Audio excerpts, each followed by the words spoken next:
بسم اللہ الرحمن الرحیم۔ آج 29ویں پارے کی آخری سورۃ المرسلات اور 30ویں پارے کی 14 صورتیں سورۃ النبا سے سورۃ الشمس تک تلاوت کی گئی۔ کل 15 صورتیں آج کے پارے میں تراویح میں تلاوت کی گئی ہے۔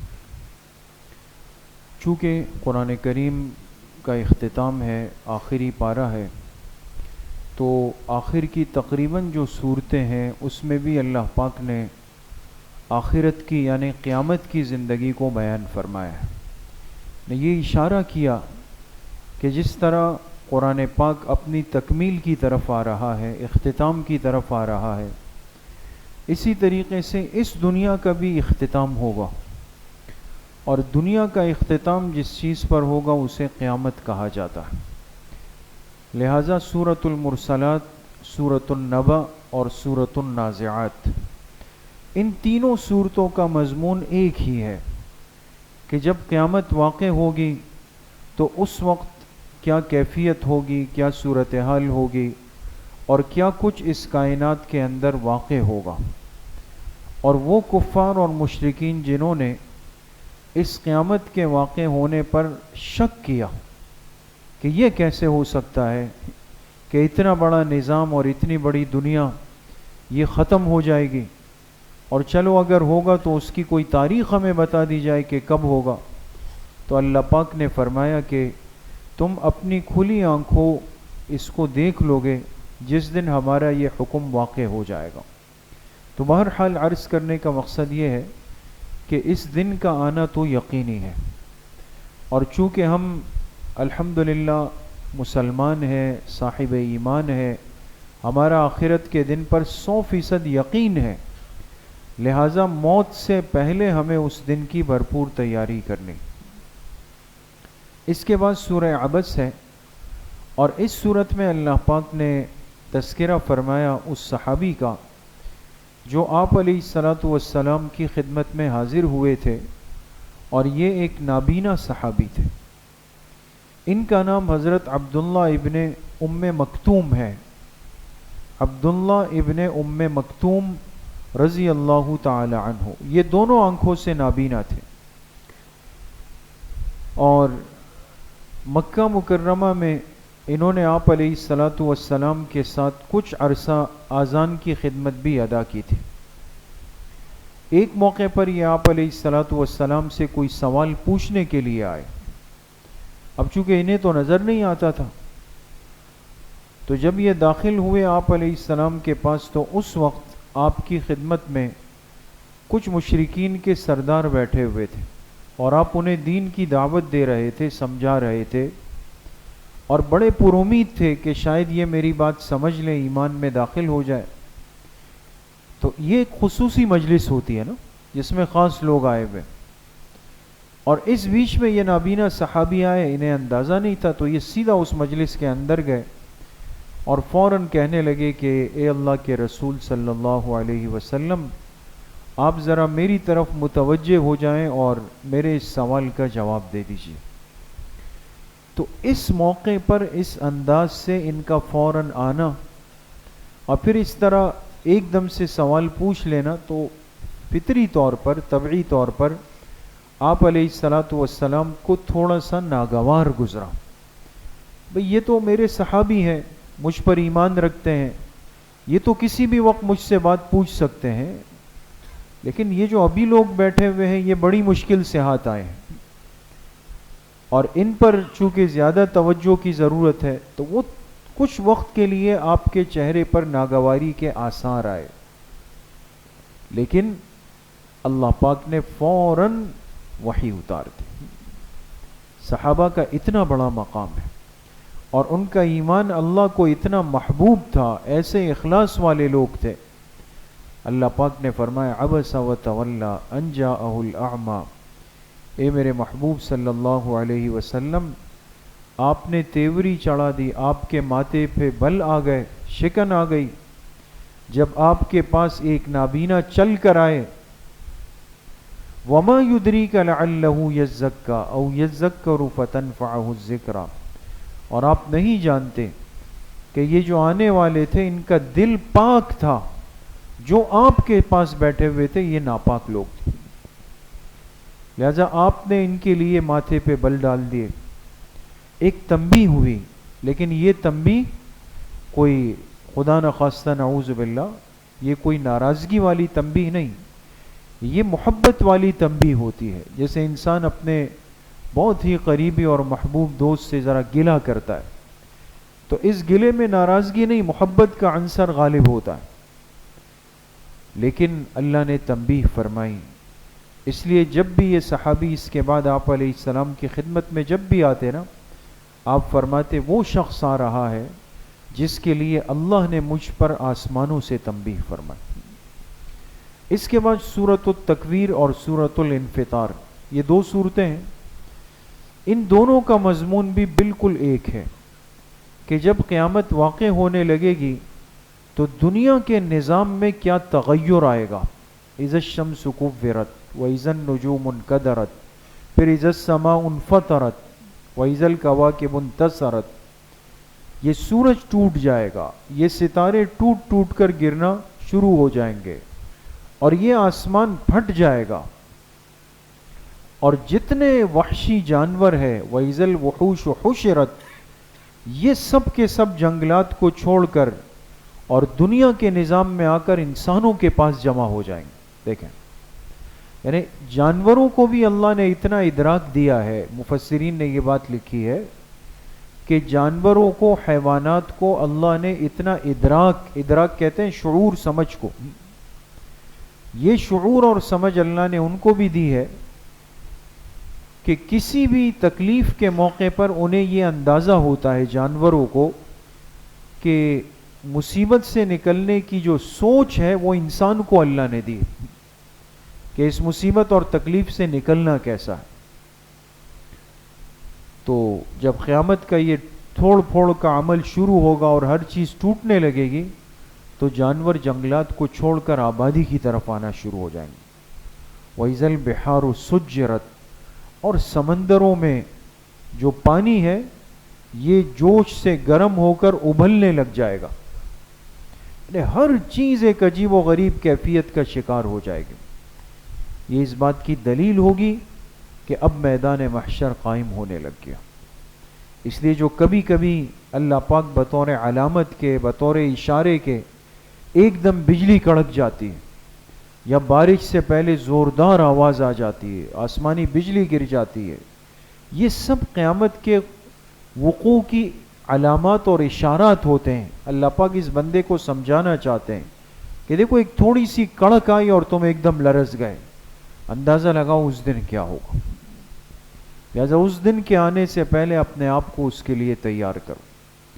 اس کے بعد سورۃ المطففین ہے، سورہ تطفیف ہے، اس میں اللہ پاک ارشاد فرماتے ہیں ہلاکت ہے ان لوگوں کے لیے جو تطفیف کے گناہ کے اندر مبتلا ہے۔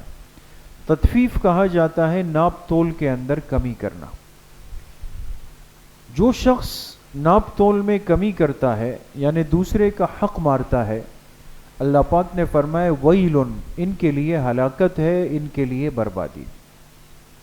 چونکہ یہ ایک معاملات کا مسئلہ ہے، اس لیے کہ ناپ تول کی ضرورت، کسی چیز کو تولنے کی ضرورت، حساب کتاب کی ضرورت، یہ تو معاملات میں پیش آتے ہیں نا، کاروبار میں، تجارت میں، خرید و فروخت میں، یہ تو وہ مسئلہ ہے۔ تو اس سے معلوم ہوا کہ ایک انسان کے معاملات کو صاف رکھنا کتنا ضروری ہے کہ اگر وہ اس میں بے احتیاطی کرتا ہے، کسی اور کا حق اپنے پاس لے آتا ہے، تو اللہ پاک فرماتے ہیں ایسا شخص تو ہلاک ہو گیا۔ اس لیے آج ہم بے احتیاطی کی زندگی کی طرف جاتے ہیں، اور ایسی چیزیں بن گئی، ایسی ایک سوچ بن گئی آج انسان کی کہ میں کسی نہ کسی طریقے سے سامنے والے کی آنکھوں میں دھول جھونک دوں۔ پہلے تو کیا ہوتا تھا بھائی، ایک مینول ترازو ہوتا تھا، اس کے بٹے پڑے ہوئے ہیں، یہاں وزن ڈالا، پھر 1 کلو والا، پھر 2 کلو والا، جیسے آج بھی پھل فروٹ والے ہوتے ہیں نا بس۔ تو اس میں تو بہت کچھ کاریگریاں ہوتی تھی کہ بھئی یہ کر دیا، وہ کر دیا، مقناطیس لگا دیا، فلاں کر دیا، یہ سب کچھ ہو گیا. اس کی جگہ ایڈوانس چیزوں نے لے لی کہ ڈیجیٹل مشینیں بن گئی، کانٹے آ گئے. اب آپ اس پہ رکھ کے تو وہ بالکل ایک ایکیوریٹ وزن بتا رہا ہوتا ہے کہ یہ ہے. لیکن اس کے ساتھ بھی کہتے ہیں کہ اس کے ساتھ بھی کہانیاں ہو جاتی ہیں، ایسی ایسی چیزیں بن گئی. تو انسان کے ذہن میں فساد. یہ ایک آدمی کے ساتھ دھوکہ کر کے کتنا دنیا کما لے، کیا کر لے گا یہ. لیکن یہ ہے کہ دوسرے کا حق اپنے کندھے پر لے گا تو آخرت میں پھر مشکلات کا شکار ہو جائے گا. اس لیے دیکھیں نا، ابھی تک قریب کے زمانے تک لوگ کتنے محتاط تھے کہ آپ کوئی چیز خریدنے گئے، وہ جب تولتے تھے تو بعد میں احتیاطاً تھوڑا سا اور اوپر ڈال دے کہ کہیں اس کا حق میری طرف نہ آ جائے. ٹھیک ہے، میرے سے یہ تھوڑا اوپر لے جائے، کوئی مسئلہ نہیں، لیکن وہ ہر چیز کو تھوڑا زائد کر کے دے دیتے تھے کہ یہ بوجھ نہ آئے. اور اب تو 0.1 اوپر ہوتا ہے تو فوراً اس کو واپس ریورس کرتے ہیں کہ ایسا نہ ہو کہ یہ کہیں زیادہ ہو جائے. تو احتیاط ہر بندے کو اپنی خود کرنی ہے دوستو. اس کے بعد سورۃ الانشقاق ہے.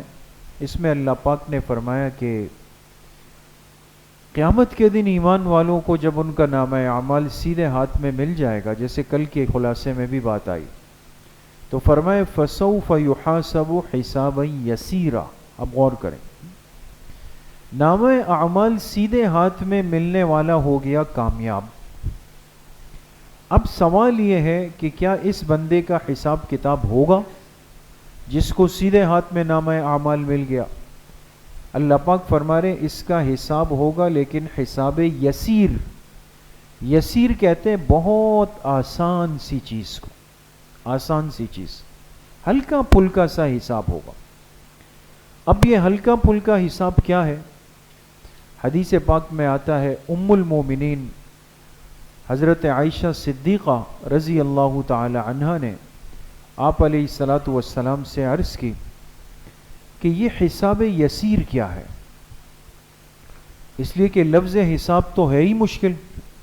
اللہ پاک حساب چاہے سخت لے ہلکا لے، لیکن حساب ہوگا یہ تو پسنے والی بات ہو. اب دیکھیں، قرآن کی تفسیر حدیث سے ہو رہی. انسان قرآن کو بغیر حدیث کے نہیں سمجھ سکتا. ایسے طبقات وجود میں آئے کہ جنہوں نے حدیث کا انکار کیا، اس کی ضرورت ہی نہیں ہے. لیکن ام المومنین جو حضور علیہ السلام کی زوجہ مطہرہ ہے، ان کو بھی قرآن سمجھنے کے لیے اللہ کے پاک پیغمبر سے پوچھنا پڑا کہ اس کا کیا مطلب ہے. آپ علیہ الصلاۃ والسلام نے فرمایا انما هو العرض. حساب یسیر سے مراد صرف پیش ہونا ہے. صرف کیا ہونا ہے؟ پیش ہونا. پیش ہونا سمجھتے ہیں دوست؟ اب جیسے مثال کے طور پہ ایک لائن لگی ہوئی، ڈاکیومنٹس چیک ہوتے ہیں، بہت ساری جگہوں پہ معاملات ہوتے ہیں نا، اس کی ویریفیکیشن ہوتی ہے، چھان بین ہوتی ہے، کتنا ایک سخت معاملہ ہوتا ہے. اب ہر بندہ گھبرا رہا ہوتا ہے، آگے والے کو دیکھ رہا ہے، اس سے کوئی سوال ہو رہا ہے تو ہم پیچھے کانپ رہے ہوتے ہیں کہ پتہ نہیں میرے ساتھ کیا ہو. اب نمبر وائز ایک ایک جا رہا ہے اور بیچ میں دیکھا کہ ایک بندہ آیا، اٹھانے والے نے اس کی وہ فائل اٹھائی، اس کو دیکھا، کہا ٹھیک ہے جی سر آپ جائیں. لائن میں تو یہ بھی آیا نا، پیش یہ بھی ہوا، لیکن کوئی حساب کتاب. یہ کتنا خوش ہوگا. اور ہوتے ہوتے ہماری باری آئی، ہماری فائل اٹھائی، کہا جی سر آپ بھی چلے جائیں. تو خوش ہوں گے نہیں ہوں گے؟ خوش ہوں گے. حدیث سمجھا رہی ہے کہ مومن کے حساب یسیر کا مطلب یہ ہے کہ یہ صرف پیش ہوگا، باقی اللہ پاک اس کو جنت بھیج دیں گے. اس کے بعد سورۃ البروج ہے. اس میں اس ظالم بادشاہ کا تذکرہ ہے کہ جس نے اہل ایمان کو آگ کے خندقوں میں پھینکا. قتل اصحاب الاخدود النار ذات الوقود. کچھ لوگ تھے جو دین عیسائیت پر چل رہے تھے. یہ اس زمانے کی بات ہے کہ جب عیسائیت دین برحق تھا. ایک بادشاہ اٹھا اور اس نے لوگوں کو شرک کرنے پر مجبور کیا. اب جو عیسائی ملتا یا عیسائیت کی طرف جاتا، یہ بادشاہ اس کے ساتھ ظلم کرتا. بالآخر کیا ہوا کہ ایک لمبی خندق کھودی گئی اور اس نے کہا کہ جو شخص عیسائیت کو چھوڑ کے میری طرف نہیں آئے گا میں اس کو آگ کے اندر پھینک دوں گا۔ اب یہ آسان تو نہیں، بڑی آزمائش کا وقت تھا، لیکن جو مضبوط راسخ ایمان والے لوگ تھے وہ ڈٹ گئے اور انہوں نے کہا کہ ہم تو ایمان نہیں چھوڑ سکتے حضرت عیسیٰ علیہ السلام پر۔ فوجیوں کو حکم ہوا کہ ان کو لایا جائے۔ اب ایک ایک بندے کو آگ کے اندر پھینکا جا رہا ہے، ایک ایک کو پھینکا جا رہا ہے تاکہ باقی لوگوں کو عبرت حاصل ہو جائے۔ یہ سلسلہ چل رہا ہے اور یہ ایک سخت آزمائش کا وقت تھا۔ تفسیر معارف القرآن میں حضرت مفتی شفیع صاحب رحمۃ اللہ علیہ نے لکھا کہ ایک عورت آئی، اس کی گود میں ایک معصوم بچہ تھا۔ اب یہ تو طریقہ ہوتا ہے نا، تو بادشاہ نے کہا کہ اس بچے کو عورت سے لے کر اس کو پہلے آگ میں پھینک دو تاکہ اس ماں کو تھوڑی تنبیہ ہو جائے۔ تو جب بچے کو آگ کے اندر پھینکا گیا تو حدیث پاک میں آتا ہے کہ اس بچے نے آگ سے آواز دی اندر سے اپنی ماں کو کہ ماں پریشان نہیں ہونا، یہ اوپر سے آگ ہے لیکن اندر تو باغ ہی باغ ہے، آ جاؤ میرے پاس۔ تو اللہ پاک اپنے بندوں کو آزماتے ہیں لیکن تکلیف نہیں دیتے، اس کے اندر راحت ہی راحت ہوتی ہے۔ اس کے بعد سورہ طارق ہے، اس میں اللہ پاک نے فرمایا ہم نے فرشتوں کو مقرر کیا ہے، ایسے فرشتے ہیں جو بندوں کے اعمال کے اوپر نگران ہیں۔ کیا مطلب؟ بہت غور کیجئے گا دوست۔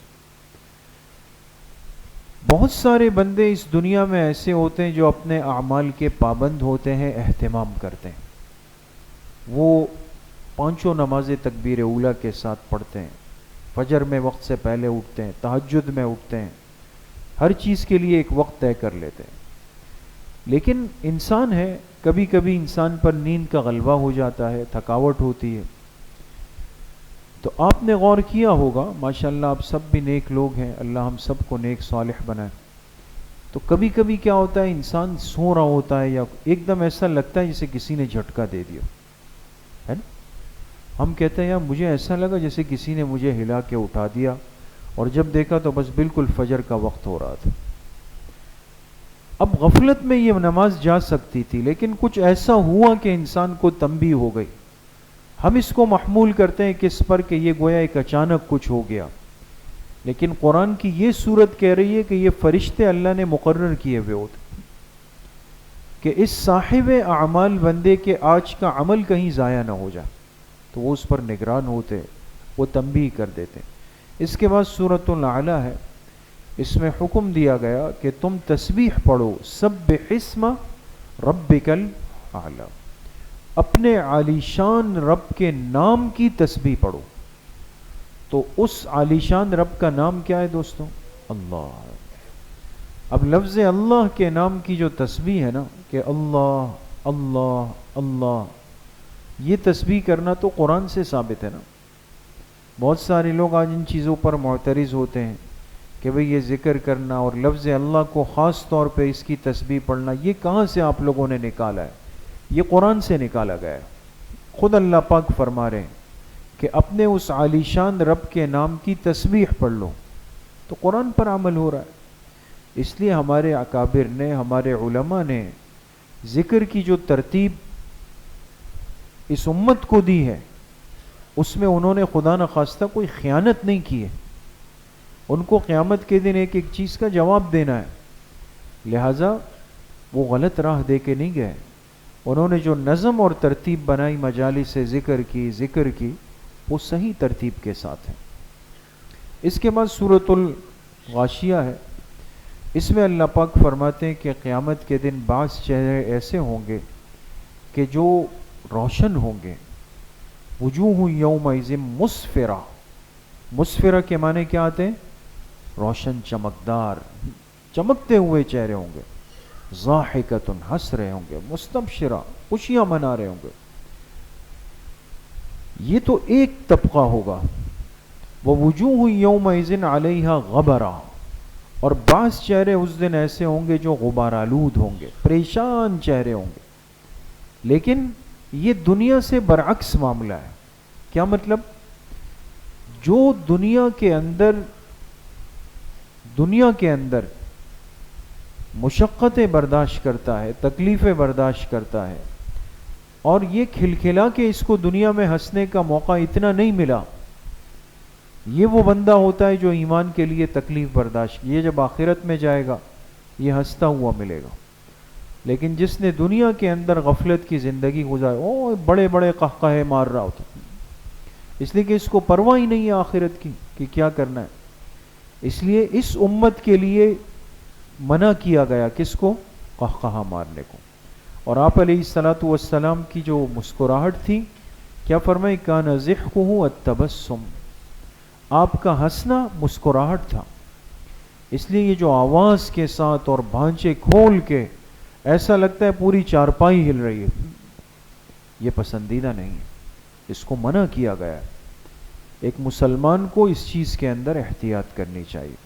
مسکرانا منع نہیں ہے، ہنسنا منع نہیں ہے، لیکن زور زور سے پورے گھر کو ہلانا جو ہے نا، یہ منع ہے، یہ نہیں ہونا چاہیے۔ اس کے بعد سورۃ الفجر ہے، اور اس سورت میں اللہ پاک نے قسم کھائی 10 راتوں کی، ولیال عشر، قسم ہے 10 راتوں کی۔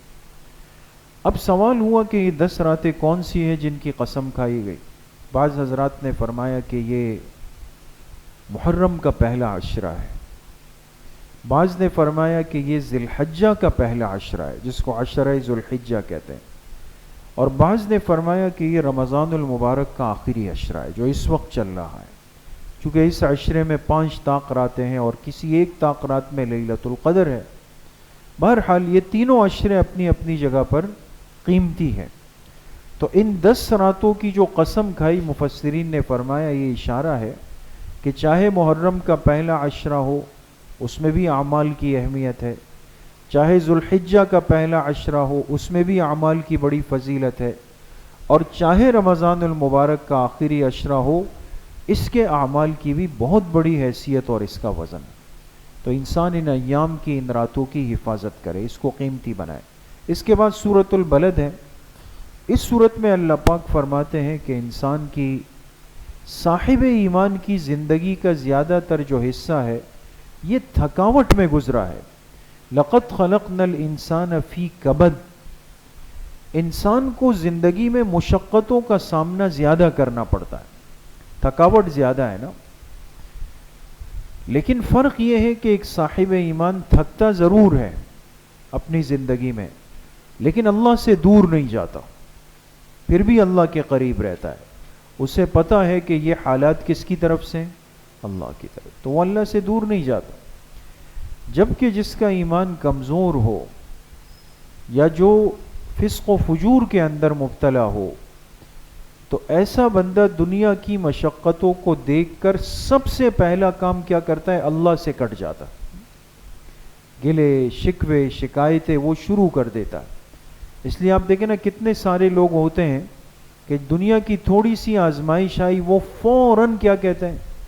میں تو نماز بھی پڑھتا تھا پھر بھی یہ ہو گیا، نعوذ باللہ، میں تو یہ بھی کرتا تھا پھر بھی یہ ہو گیا میرے ساتھ، اور میرے ساتھ ہی کیوں ہوا؟ کتنی خطرناک بات ہے۔